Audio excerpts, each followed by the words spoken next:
Hello दोस्तों, स्वागत है आप सभी का आपके अपने चैनल बेसिक नॉलेज में। दोस्तों, किसका सपना नहीं होता है कि मैथ में मेरा भी 100 में 100 है। सुनने में ही अलग लगता है ना, सुनने में ही एक मजा आता है कि 100 में 100 आएगा। वाह, क्या होगा मार्कशीट में अगर 100 में 100 छप जाएगा तो। जी हाँ दोस्तों, पर सभी का नहीं आ पाता है। क्यों नहीं आ पाता है? बहुत सारे रीजंस होते हैं। रिवीजन नहीं करते हैं। सबसे पहला रीजन क्या होता है कि फॉर्मूला। जी हाँ दोस्तों, अगर आप लोग फॉर्मूला भूल जाएंगे तो मैथ में एक लाइन भी आगे नहीं पढ़ पाएंगे। तो दोस्तों, आप सभी के लिए बेहद उम्दा वीडियो लेकर आए हैं जिसमें सारे फॉर्मूले जो आप लोग इस बार बोर्ड एग्जाम में पूछे जाने वाला है एक वीडियो में मिल जाएगा। सभी को एक्सप्लेन भी कर दूंगा दोस्तों। फॉर्मूला से ही आप लोगों को बहुत सारे सवाल पूछे जाएंगे। ठीक है, मतलब सारे सवाल तो फॉर्मूला से ही आएंगे, लेकिन डायरेक्ट फॉर्मूला भी पूछा जाएगा। तो चलिए हम लोग बताते हैं किस प्रकार से सवाल पूछे जाएंगे और क्या क्या फॉर्मूला है। रिवीजन करने का ये बेस्ट वीडियो है आप लोगों को फॉर्मूला का। ठीक है, क्योंकि मैथ में बिना फॉर्मूला का भैया आप लोगों को अच्छा नंबर नहीं मिल सकता। चलिए शुरू करते हैं। देख सकते हैं मैथ कंप्लीट फॉर्मूला सिर्फ एक वीडियो में, और बस इतना ही आएगा जितना फॉर्मूला मैं बता रहा हूं, इतना में से आप लोग सवाल आएगा और 100 में 100 लाना बहुत आसान है। चलिए देख लेते हैं क्या क्या फॉर्मूला है इसमें। उससे पहले चैनल पर जितने सारे विद्यार्थी पहली बार आए सब्सक्राइब जरूर कर लीजिए और बेल आइकन को प्रेस कर दीजिए ताकि इसी प्रकार की वीडियो आप लोग देख पाओ और एग्जाम में बहुत ही बढ़िया नंबर ले पाओ। चलिए इस वीडियो को शुरू करते हैं। दोस्तों, आप लोग पहला चैप्टर से हम शुरू करेंगे कि पहला चैप्टर में मतलब जितने सारे आप लोग सिलेबस में बिल्कुल उसी को देखेंगे और उसी का सारा फॉर्मूला को देखेंगे और किस प्रकार के उससे सवाल पूछ जाएंगे ये भी आप लोगों को बता देंगे। ऐसे ऐसे सवाल पूछे जा सकते हैं। सबसे पहला चैप्टर देखिए, यूक्लिड विभाजन परिमिका। इससे सवाल फिक्स है आप लोग का। ठीक है, यूक्लिड विभाजन परिमिका से आप लोग को एचसीएफ निकालने देगा, एलसीएम निकालने देगा और डायरेक्ट ये भी पूछ देगा कि यूक्लिड विभाजन परिमिका क्या है। 4 ऑप्शन दे देगा, तो अच्छे से इसको देख लीजिए क्या होता है। A equal to B Q plus R, इस फॉर्म में जो भी रहेगा उसी को टिक करना है, बाकी किसी को टिक नहीं करना है। क्या है? A equal to B Q plus R. यहाँ पे और कुछ भी रह सकता है। C equal to B Q plus D भी रह सकता है। ठीक है, मतलब आर भी रह सकता है। तो यहाँ पर बस इस टर्म में इस फॉर्म में रहेगा। ठीक है, हाँ, जहां पर आर क्या होना चाहिए, 0 या 0 से बड़ा हो सकता है और बी मतलब यहां पर जो चीज आएगा उससे छोटा होना चाहिए। ठीक है, तो ये कंडीशन आप याद रखो ना रखो, बट ये वाला फॉर्मूला जो पहले मैं बताई इसको जरूर याद रखिए, एग्जाम में पूछा जा सकता है।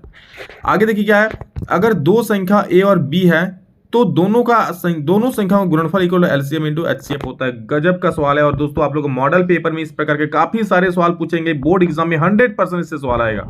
ये जो मैं फॉर्मूला भी बता रहा हूं 100% इससे सवाल छप गया है आप लोग का। क्या दिया रहेगा? दोनों संख्याओं में से कोई एक संख्या दिया रहेगा, एलसीएम दिया रहेगा और एचसीएफ दिया रहेगा, तो एक संख्या निकालने बोल देगा, या फिर दोनों संख्या दे देगा और एलसीएम दे देगा तो एचसीएफ निकालने देगा। मतलब यहाँ 3 चीज है, 2 संख्या है और एलसीएम और एचसीएफ है, तो कोई भी 2 चीज दे देगा, तीसरा चीज निकालने बोलेगा। ठीक है, इस पर मैंने बहुत सारे सवाल आप लोग को मॉडल पेपर में करवाया है। अगर अभी तक नहीं देखे जाके जल्दी से देख लीजिए। ठीक है, फॉर्मूला क्या है, 2 संख्याओं का गुणनफल A into B equal to LCM into HCF. अच्छा से याद रख लीजिए, इससे भैया सवाल आप लोग का आने वाला है। अगला देखिए, चैप्टर 2 में आते हैं दोस्तों, और यहाँ पर कुछ है उसको याद रख लीजिए। मैं बोल देता हूं आप लोगों को क्या है। सबसे पहले यहाँ पर रैखिक बहुपद, द्विघात बहुपद और त्रिघात बहुपद किसे कहते हैं। तो देखिए, ऐसा बहुपद जिसके घात में 1 होता है उसे रैखिक बहुपद बोलते हैं। ठीक है, ऐसा बहुपद जिसके घात में 2 होता है, मतलब जैसे एक्स स्क्वायर क्या हो गया, द्विघात बहुपद हो गया। अगर 2 जोड़ दिए तो भी द्विघात ही रह जाएगा। इसमें x दे दो तो भी द्विघात ही रहेगा, क्योंकि सबसे ज्यादा घात देखते हैं क्या है, एक्स स्क्वायर, तो ये हो गया द्विघाती। रैखिक मतलब क्या, x प्लस 2 या फिर 4x प्लस 3, कुछ भी मतलब सिंपल सा x का टर्म में रहेगा वो रैखिक हो जाएगा। और त्रिघाती, त्रिघात मतलब क्या, जिसके घात में 3 हो जाए, x के पावर में 3। अब उसको आप कैसे भी लिखिए भैया, घात में तो 3 है तो ये हो जाएगा त्रिघाती। ठीक है, नेक्स्ट क्या है देखिए कि एक द्विघात बहुपद X square plus B X plus C का होता है। मतलब कोई भी द्विघात बहुपद जो होता है दोस्तों X square plus B X C का होता है।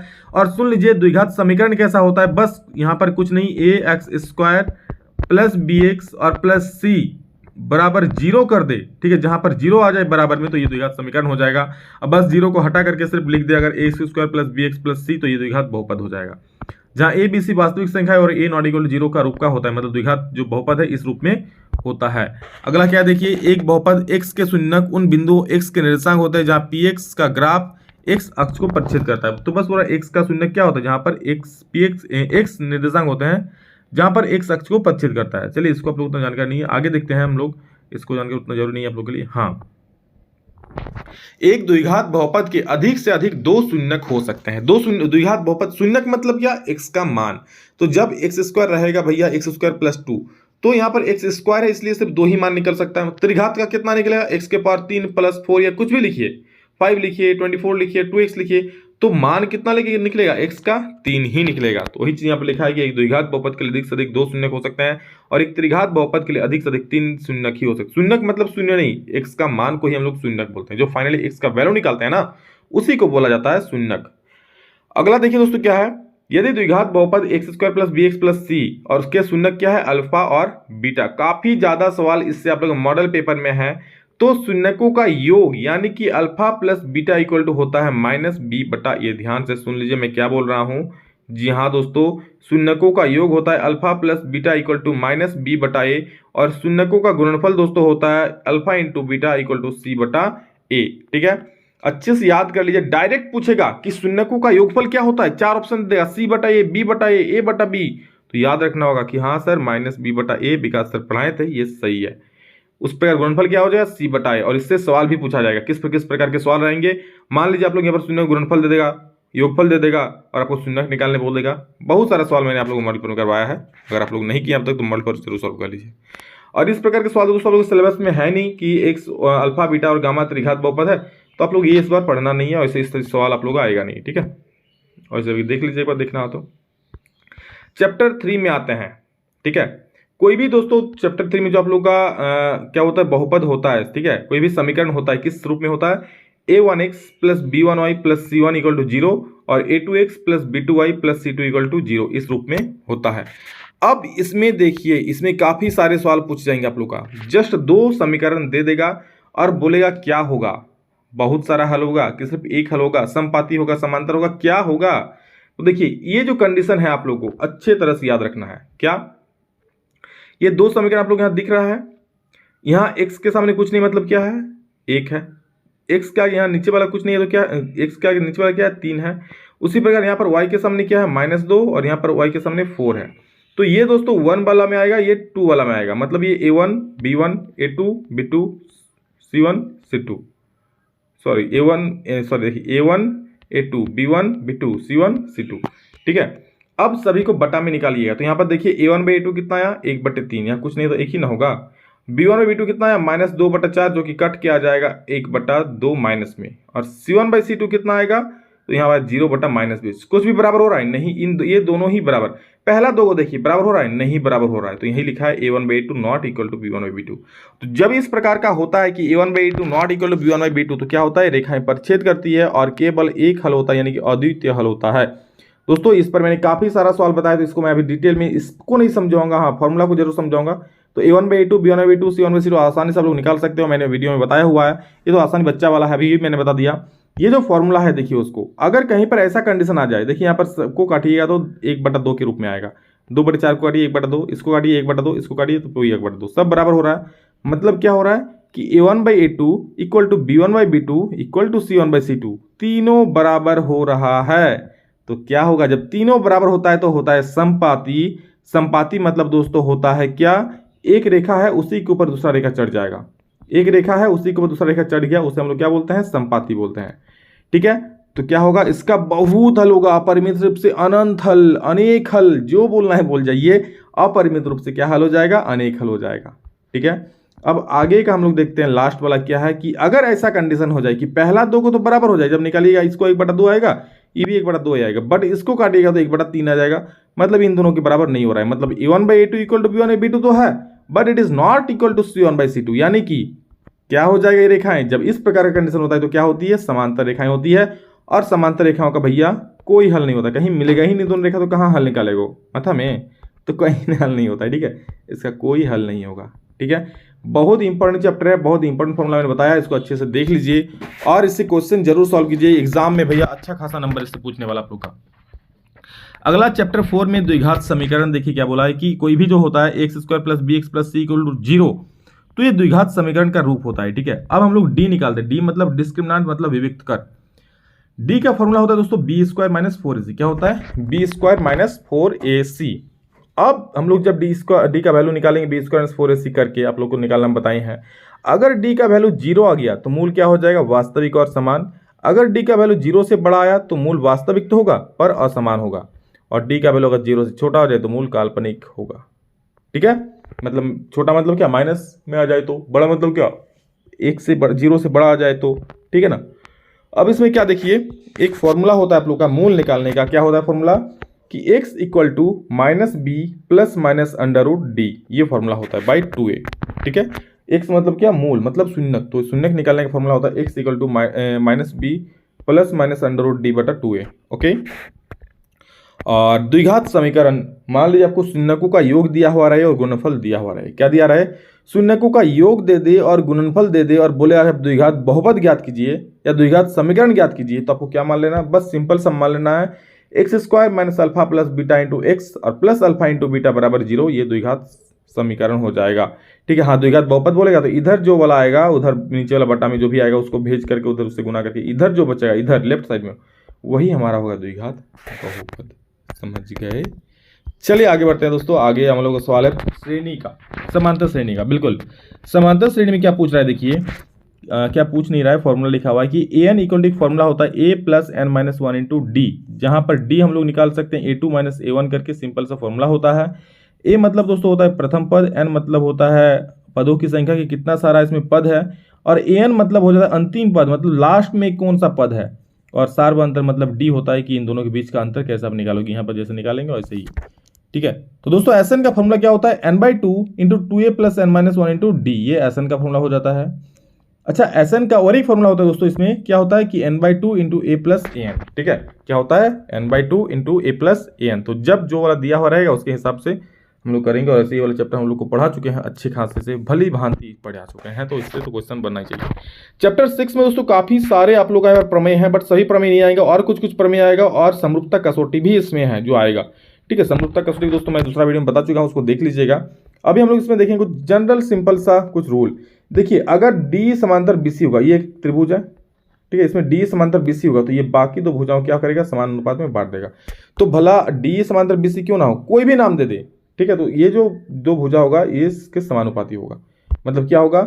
ए डी बटा डी बी इक्वल टू ए बटा ई सी। तो वही चीज यहाँ पर लिखा हुआ है। देखिए समरूपता नियम दोस्तों काफी सारे होते हैं जो मैं आप लोगों को बता दूंगा, और यहाँ पर एक प्रमेय है, ये देख लीजिए कि किसी भी दो त्रिभुज का अनुपात, ठीक है, दो त्रिभुज का क्षेत्रफल का अनुपात, दो त्रिभुज दिया हुआ है उसके क्षेत्रफल का अनुपात क्या होता है? उनकी भुजाओं के वर्ग के, उनके भुजाओं के अनुपात के वर्ग के बराबर होता है। देख लीजिए क्षेत्रफल का अनुपात दिया हुआ है, इनके भुजाओं के अनुपात के वर्ग के बराबर, भुजाओं के अनुपात के वर्ग के बराबर है। समझ गए? तो ये है। आगे है दोस्तों A C square equal to A B square plus B C square, ये आप लोगों का पाइथागोरस थ्योरम है, अच्छे से इसको याद कर लीजिए, काफी सारे सवाल इससे रहेंगे इस बार। वृत्त में दोस्तों ऐसा रहता है ना कि बोल देता है कोई एक हम स्पर्श रेखा खींच रहे हैं, तो ये दोस्तों स्पर्श रेखा हो गया जो कि इस केंद्र से 90 डिग्री कोण बनाता है त्रिभुज से, त्रिज्या से, और ये हो गया तो ये 90 डिग्री है। ठीक है, ये कर्ण है। ओके, तो ओपी स्क्वायर यहाँ पर ओ और ये है पी, ये ओपी क्या होगा? कर्ण हो जाएगा। तो OP square equal to P Q का स्क्वायर प्लस क्या हो जाएगा? क्यू ओ का स्क्वायर या ओ क्यू का स्क्वायर, जो भी है लोग यहाँ देख लीजिए वही है आंसर। ठीक है, सिंपल सा फॉर्मूला है, उससे क्वेश्चन आएगा। नेक्स्ट दोस्तों A P B plus A O B बराबर 180 डिग्री। ए पी बी मतलब ये वाला कोण और प्लस ए ओ बी मतलब ये वाला कोण, ये मिला के 180 डिग्री होता है, इसको याद रखिएगा। और कोण पी ए ओ बराबर B P B O, P A O और पी बी ओ ये बराबर होता है, P A O P B O ये बराबर होता है। क्यों होता है? क्योंकि दोनों दोस्तों 90 डिग्री होता है, स्पर्श रेखा होता है। ठीक है, अगला सवाल दोस्तों चैप्टर 12 से है। त्रिज्याखंड का क्षेत्रफल से क्या होगा? त्रिज्याखंड का क्षेत्रफल की थीटा बटे 360 इंटू पाई आर स्क्वायर, ये त्रिज्याखंड का क्षेत्रफल होता है। आप लोग देख सकते हैं त्रिज्याखंड का कितना प्यारा सा चित्र है, हालांकि वैसे मुझे चित्र बनाना आता नहीं है, फिर भी आप देख लीजिए। ठीक है, जो यहाँ पर होगा वो क्या होगा? थीटा होगा, और ये है त्रिज्या। ओके, क्या बोले? चाप की लंबाई, तो चाप की लंबाई क्या होता है? Theta by 360 into 2 pi R. वृत्त के चतुर्थांश का क्षेत्रफल दोस्तों हम लोग का होता है 1/4 इंटू पाई आर स्क्वायर। वृत्त के चतुर्थांश का क्षेत्रफल होता है 1/4 पाई आर स्क्वायर, और अर्धवृत्त का परिमाप होता है पाई आर प्लस 2r। याद रखिए दोस्तों, या फिर आप सॉल्व करने जानते हैं तो बहुत बढ़िया बात है। अर्धवृत्त का परिमाप क्या होता है? पाई आर प्लस 2r, और चतुर्थांश का परिमाप यानी कि वृत्त के चतुर्थांश का परिमाप क्या होता है? ये होता है पाई आर बटे 2 और प्लस 2r। ये सारा चीज है यहाँ पर, क्योंकि बहुत महत्वपूर्ण है। मैंने सारे सवाल जितने सारे हैं यहाँ पर इंपॉर्टेंट फॉर्मूला टर्म 1 के लिए दोस्तों बता दूं, ये टर्म 1 के लिए है, और अब मैं दोस्तों आप लोग बताऊंगा टर्म 2 के लिए। चलिए अब टर्म 2 का जितना सारा फॉर्मूला है उसको देख लेते हैं। बहुत ही इंपॉर्टेंट है हर एक क्वेश्चन, क्योंकि एग्जाम में दोस्तों इसी सवाल पूछे जाएंगे। चलिए इस वीडियो नेक्स्ट वाला हम लोग देख लेते हैं दोस्तों। अब हम लोग जो फॉर्मूला देखने वाले हैं ये आप लोग का सेकंड टर्म के लिए इंपॉर्टेंट है, यानी सेकंड टर्म में जो भी सवाल पूछा जाएगा इसी से पूछा जाएगा। सबसे पहला चैप्टर आता है इसमें, चैप्टर नंबर 7 यानी कि निर्देशांक ज्यामिति। सबसे पहले दोस्तों आता है उस चैप्टर में दूरी सूत्र। दूरी सूत्र क्या होता है? A B equal to under root x2 minus x1 का whole square plus y2 minus y1 का होल स्क्वायर। ये दोस्तों दूरी सूत्र होता है। अब देखिए ये x1 y1 की जो कुछ भी वैल्यू रख सकता है, 2 3 4 5 6 7, या फिर -3, -2, -1, 4 कुछ भी वैल्यू रह सकता है और उसके बीच का दूरी निकालना पड़ता है इसको सॉल्व करके। मैंने हजारों क्वेश्चंस, हजारों नहीं तो बहुत सारे क्वेश्चन सॉल्व किया है, उसको देख लीजिएगा। ठीक है, ये सिर्फ फॉर्मूला है तो ये फॉर्मूला जरूर याद रखिए। ठीक है, अगर सवाल पूछता है सिर्फ फॉर्मूला भी लिखते हो तो 1 नंबर जरूर मिलेगा। आगे देखिए, बिंदु एक्स वाई की मूल बिंदु से दूरी। तो जब भी इस प्रकार से बोलेगा ना कि आप बिंदु 2,3 का मूल बिंदु से दूरी निकालिए, बिंदु 2,3 का मूल बिंदु से दूरी निकालिए, किस प्रकार करेंगे? √x का स्क्वायर प्लस y का स्क्वायर, मतलब अंडर रूट करेंगे और 2 का स्क्वायर कर देंगे प्लस 3 का स्क्वायर कर देंगे, जो भी आएगा कैलकुलेट करके निकाल देंगे हम लोग। ये कब काम करेगा? जब मूल बिंदु से दूरी निकालने के लिए बोलेगा तभी। ठीक है, अगला है दोस्तों कि बिंदु P(x1, y1) जो बिंदुओं x1, y1 और B(x2, y2) को m1:m2 में विभाजित करता है, इसका निर्देशांक क्या होगा? मतलब क्या बोल रहा है, इस बिंदु का निर्देशांक क्या होगा जो बिंदुओं, दो बिंदु a(x1, y1) और B(x2, y2) को किस अनुपात में विभाजित करता है? m1:m2 में विभाजित करता है, तो उसका निर्देशांक बोला है। तो देखिए उसका निर्देशांक इस प्रकार होता है, ये फॉर्मूला आप लोगों को दिख रहा होगा, ये फॉर्मूला। ठीक है, यही दोस्तों होता है। कैसे होता है, यहाँ देखिए कोई बिंदु ए है और कोई बिंदु बी है। ठीक है, उसको कोई तीसरा बिंदु आ गया और कबाब में हड्डी बनने और उसको यहाँ पर प्रतिच्छेद कर रहा है और इसको 2 भागों में बांट दे रहा है। ठीक है, किस भाग में बांट रहा है? इसको m1 में और उसको m2 में, मतलब इधर m1 भाग है, इधर m2 भाग है, कुछ भी भाग रह सकता है, 2 भाग 3 भाग या 3 भाग 2 भाग या 1 भाग 4 भाग, कुछ भी रह सकता है। तो ये वाला फॉर्मूला हम लोग निकालते हैं, इसको बोलते हैं सेक्शन फॉर्मूला, यानी कि विभाजन सूत्र भी इसी को बोलते हैं। क्या होता है? Px, y बराबर m1x2 plus m2x1 by m1 plus m2 और m1y2 plus m2y1 by m1 plus m2, ये 2 को होता है। ठीक, एक होता है x का निर्देशांक, एक होता है y का निर्देशांक, ये टोटल फॉर्मूला। आगे देखिए दोस्तों, मध्य बिंदु का निर्देशांक। मान लीजिए कोई 2 बिंदु है a(x1, y1) और b(x2, y2), इसके बीच का बिंदु P का निकालने बोलेगा निर्देशांक, तो क्या हो जाएगा P का निर्देशांक? मध्य बिंदु का निर्देशांक होता है, याद रखिएगा, x1 plus x2/2, y1 plus y2/2। Simple सा फॉर्मूला होता है, बस इसको जोड़िए, 2 से भाग दीजिए और y को जोड़िए, 2 से भाग दीजिए, आंसर आप लोग का आ जाएगा। ठीक है, नेक्स्ट दोस्तों, त्रिभुज के तीनों शीर्ष अगर दिया हुआ रहे x1, y1, x2, y2 और x3, y3, ठीक है, तो आप लोगों को कैसे आप लोग निकालेंगे त्रिभुज का क्षेत्रफल? तो उस कंडीशन में दोस्तों त्रिभुज का क्षेत्रफल होता है क्या, देख लीजिए कि त्रिभुज का क्षेत्रफल बराबर 1/2 bracket x1 y2 minus y3 plus x2 into y3 minus y1 और plus x3 into y1 minus y2। Simple सा फॉर्मूला है, इसको याद रख लीजिएगा। देखिए यहाँ पे x1 लगेगा प्लस x2 लगेगा प्लस x3 लगेगा और यहाँ पर एक बार खाली सबको माइनस कर दीजिए। x1 लगा तो उसके बाद 1 के बाद 2, तो 2 किस में आएगा? y में आएगा, और ब्रैकेट के अंदर जो भी होगा y में होगा, तो y2 minus y3 plus x2 के बाद 3 आएगा, तो यानी कि y3 माइनस y1, अब प्लस x3 3 के बाद फिर से घूम के आना जाएगा, यानी कि y1 माइनस y2।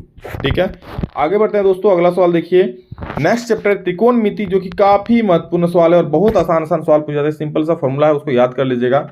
कोई भी समकोण त्रिभुज में ही दोस्तों त्रिकोणमिति का यूज होता है, बाकी कोई त्रिभुज में नहीं होता है। समकोण त्रिभुज में ये होता है कर्ण, सबसे बड़ी भुजा, ये होता है लंब, ये होता है आधार। लंब और आधार कोण के हिसाब से बदलता रहता है। अगर हम इसको कोण मानते हैं तो ये लंब हो जाएगा, ये आधार हो जाएगा। अगर हम इसको कोण ले लें, इस कोण के लिए निकालें, इस कोण के लिए, तो ये हो जाएगा लंब, ये हो जाएगा आधार। तो वो बदलते रहता है, ठीक है, वो दल बदलू है।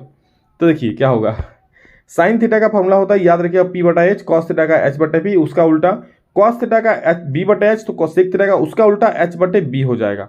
इसी प्रकार टेन थीटा का P/B, तो कॉट थीटा का इसका उल्टा B/P हो जाएगा। दोस्तों आप लोग सिर्फ 3 फॉर्मूला याद कीजिएगा, बाकी 3 को ऐसे ही हो जाएगा। कैसे होगा सर? तो ये 3 को याद कीजिएगा और ये जो 3 को आपको दिख रहा है ये उसका उल्टा होता है, आप लोग देख सकते हैं, उल्टा है। P/H तो H/P, B/H तो H/B, P/B तो B/B, तो सिर्फ 3 को, यानी कि इस 3 को याद कीजिएगा। ठीक है, और आगे और एक फॉर्मूला दे, sine theta equal 1 cosec theta होता है, cos theta equal 1 sec theta होता है और tan theta equal 1 cot theta होता है। इसको अच्छे से याद कर लीजिए। और सबसे बड़ी बात, ये जो वैल्यू है, चार्ट वैल्यू, इसको बहुत बढ़िया तरीके से याद कर लीजिए। इसमें क्वेश्चन फिक्स है दोस्तों, आप लोग कोई सवाल दे देगा, उसमें आप लोग को वैल्यू बैठा के इसको कैलकुलेट करना होगा, तो इसको आप लोग याद रहेगा तभी कर पाओगे। जैसे साइन 0 डिग्री कितना होता है? साइन 0 डिग्री 0 होता है। साइन 30 डिग्री 1/2 होता है। साइन 45 डिग्री 1/2 होता है। टेन 60 डिग्री चलिए, टेन 60 यहाँ हो जाएगा √3 होता है। ठीक है, उसी प्रकार कॉस 45 डिग्री, आप लोग देख सकते हो कॉस 45 डिग्री क्या है, यहाँ पर कॉस 45, यहाँ से जा सकते हो कॉस 45 यहाँ है, ये 1/√2 हो जाएगा। तो इस प्रकार सबको याद कर लीजिएगा। इसमें भी सिर्फ आप लोग 3 को याद कर लीजिए, 3 को उसका उल्टा हो जाएगा, साइन कॉस और टेन और बाकी सब उसका उल्टा हो जाएगा। और इसे साइन और बाई कॉस कीजिएगा तो ऐसे भी टेन का निकल जाएगा, लेकिन तीनों याद कर लीजिए ज़्यादा बेटर होगा। मुझे तीनों याद है, उसके अनुसार मैं हर एक को उल्टा करके निकाल लेता हूँ, ठीक है। जैसे मैं सोचता हूँ कॉस थीटा दिया हुआ है ना, कॉस 60 दिया है, कितना कॉस 60 दिया है, तो 1/2 है। कॉस का उल्टा क्या होता है, सेक, यानी कि सेक 60 क्या हो जाएगा, 1/2 का 2/1 यानी कि 2। देख लीजिए 662 होगा, देखिए 662 है ना। चलिए आगे बढ़ते हैं दोस्तों, चैप्टर नंबर 13 जो कि काफी महत्वपूर्ण स्थान रखता है। और बता दो दोस्तों, चैप्टर 13 और 14 मिल करके जो टर्म 2 है इसमें आधा नंबर उठाएगा, करीब करीब 22 नंबर का सवाल इसी चैप्टर से पूछे जाने वाले हैं भाई साहब। तो अच्छे से देख लीजिए। सबसे पहले मैं सिंपल सा फॉर्मूला सबका देख लेता हूं। तो देखिए क्या है, घन का पार्श्व पृष्ठ क्षेत्रफल बोलेगा तो 4a² और कुल बोलेगा तो 6a²। आप लोग जिस कमरे में बैठे हैं, जो चौकोना है तो वो घर है, मतलब क्या है वो घन है, और उसका पार्श्व मतलब चारों दीवारों का निकालेगा तो 4a², और सब ऊपर नीचे छत और फर्श भी गिन लीजिएगा तो 6 हो जाएगा, तो 6a² कुल हो जाएगा। उसी के साथ घनाभ का पार्श्व पृष्ठ क्षेत्रफल 2 × l + b × h, इस पर मैंने डिटेल में वीडियो बना के समझाया था। और घनाभ का कुल पृष्ठीय क्षेत्रफल होता है 2 × lb + bh + hL, और घन अर्धगोले का पार्श्व पृष्ठीय क्षेत्रफल होता है 2πr²। अर्धगोले का कुल पृष्ठ, देखिए पार्श्व मतलब क्या, ये वाला सेट, ये सेट, और कुल बोलेगा तो ये वाला जो ढकना है उसको भी निकाल दो, ढकना कोणाकार का, वृत्ताकार का, तो ये 2πr² और ये πr² यानी कि 3πr² हो जाता है अर्धगोले का कुल पृष्ठीय क्षेत्रफल। और गोले का निकाले तो ये गेंद आपको दिख रहा होगा, ये है गोला, गोले का गोला मतलब गोला नहीं, गोला, गोला का हो जाता है 4πr², ठीक है। अब बेलन का देख लेते हैं। तो बेलन का वक्र पृष्ठीय क्षेत्रफल 2πrh, वक्र मतलब सिर्फ साइड साइड का जो निकलेगा चारों तरफ का, ठीक है। और बेलन का जब कुल निकालोगे तो ऊपर वाला भाग और नीचे वाला भाग का भी निकल जाएगा, तो हो जाएगा 2πr × r + h। और शंकु का वक्र पृष्ठफल πrl, और यहाँ पर दोस्तों आप लोग l निकालने का जरूरत होता है। l मतलब होता है तिर्यक ऊंचाई, उसका फॉर्मूला होता है l² = h² + r²। आप लोग ऐसे भी लिख सकते हो, l = √h² + r², ठीक है। अगला देखिए, शंकु का कुल पृष्ठीय क्षेत्रफल तो πr × r + l हो जाता है। क्यों, πrl में दोस्तों πr², ये गोलाकार को जोड़ दीजिएगा तो πr × r + l, इसका सही उत्तर हो जाएगा। और बच्चा हम लोग का आयतन, क्योंकि क्षेत्रफल तो हो गया तो आयतन सिंपल सा होता है, घन का आयतन aq, घनाभ का आयतन l × b × h, अर्धगोले का आयतन 2/3 πr3, गोले का आयतन 4/3, उसका डबल हो जाएगा अर्धगोले का πr3। बेलन का आयतन πr² है, तो शंकु का आयतन 1/3 πr², ठीक है। और आगे दोस्तों अंतिम चैप्टर है आप लोग का, जो इससे करीब 10 नंबर फिक्स है, 10 से 12 नंबर इस चैप्टर से कोई रोक नहीं सकता दोस्तों आप लोग का। तो सिर्फ 2 सवाल बनाइएगा, माध्य, माध्यक और बहुलक, और 10 नंबर पक्का। तो इतना आसान और कहाँ मिलेगा भैया, तो मारिए एग्जाम में जाके छक्का। क्या देखिए, प्रत्यक्ष विधि से निकालने का फॉर्मूला होता है एक माध्य बराबर, मैंने हर एक विधि आप लोग को बताया हुआ है, ठीक है। फॉर्मूला, ये सब फॉर्मूला जरूर याद रखिएगा। ये फॉर्मूला प्रत्यक्ष विधि से माध्य निकालने का फॉर्मूला होता है अंडर x बार होता है, उसको हम लोग लिखते हैं सिग्मा fi/xi/सिग्मा fi। ये प्रत्यक्ष विधि से माध्य निकालने का फॉर्मूला होता है, ठीक है। और कल्पित माध्य विधि से दोस्तों होता है x बार यानी माध्य बराबर a + सिग्मा fi/di/सिग्मा fi। और पग परिचलन विधि द्वारा होता, पग विचलन विधि द्वारा होता है क्या, a + सिग्मा fi/सिग्मा fi × h, ठीक है। ये फॉर्मूला को जरूर याद रखिए, क्योंकि ये आप लोगों का सिलेबस में और एग्जाम में पूछा जा सकता है फॉर्मूला डायरेक्ट। और वैसे माध्य निकालने देगा तो कोई भी विधि आप निकाल सकते हो, ये वाला आसान है। लेकिन हाँ, अगर बोल दिया कि इस विधि से निकालिए तब स्पेशली इस विधि का यूज करना पड़ेगा। हालांकि आप लोग मॉडल पेपर में इस प्रकार का विधि का क्वेश्चन नहीं दिया, तो चांस कम है देने का, ठीक है। इसी प्रकार का डायरेक्ट आप लोग को निकालने देगा तो इस फॉर्मूला से लोग माध्य निकाल दीजिएगा। अब चलिए हम लोग बहुलक भाई साहब और माध्यक भाई साहब की तरफ चलते हैं और देखते हैं क्या कर रहे हैं वो लोग। तो ये देखिए, बहुलक भाई साहब यहाँ बैठे हुए हैं और फॉर्मूला दिखा रहे हैं अपना कि मुझे याद कर लो।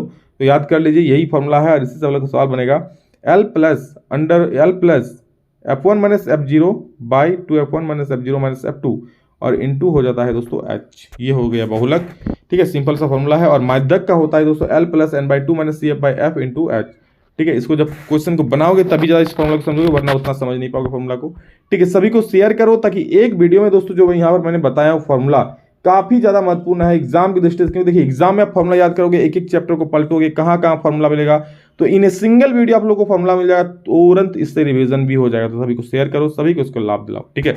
चलिए, so love you all, thank you all of you. अभी इतना ही, फिर मिलेंगे नेक्स्ट वीडियो में जल्द ही, तब तक के लिए जय हिंद, वंदे मातरम।